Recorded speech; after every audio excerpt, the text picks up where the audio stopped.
cơn dân nhẹ chưa gạt qua nắm mê chi ơi dân chả quản lý dây dân na chả quản lý cơn dân nhẹ chưa gạt qua nắm mê chi ơi dân chả quản lý dây dân na đừng lo cho xả lùi dân na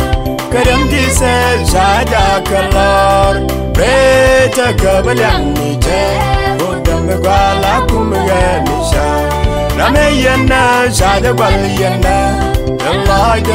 xả lùi dân na cái đám đi xe xả đã cả lor bê cho cơ bên đằng đi chơi vô đầm mê qua lá cũng mê ghé đi xa nắm mê dân na xả đã quản lý dân na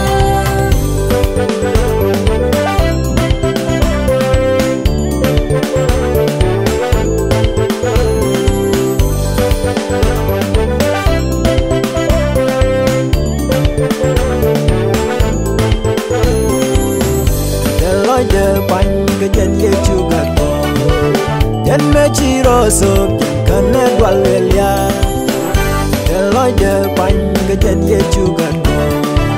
chân mê chi ro sụp chân nét quan liền ya lối giờ xa lùi yên nè cái đám đi xe xa đã cả lor bê cho cơ bên đằng đi chơi vô đầm mê qua lá cũng mê ghé đi xa nắm mê dân na xa đã quản lý dân na đừng lo cho xa lùi dân na cái đám đi xe xa đã cả lor bê cho cơ bên đằng đi chơi vô đầm mê qua lá cũng mê ghé đi xa nắm mê dân na xa đã quản lý dân na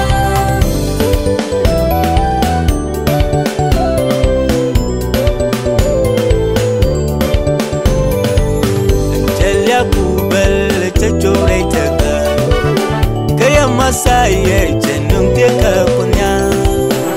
Jelia kubel cecure tekan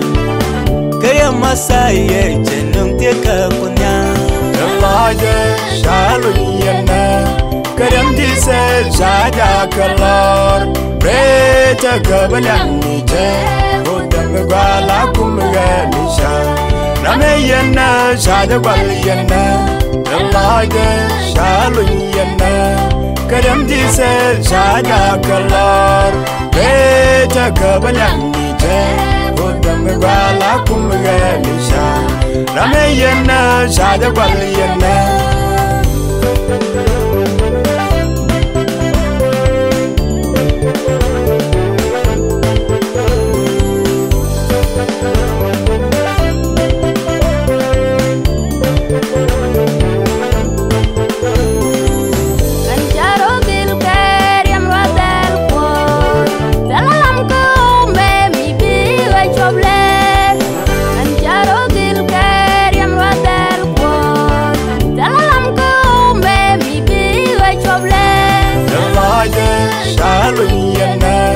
cái đám đi xe xa đã cả lor bê cho cơ bên đằng đi chơi vô đầm mê qua lá cũng mê ghé đi xa nắm mê dân na xa đã quản lý dân na đừng lo cho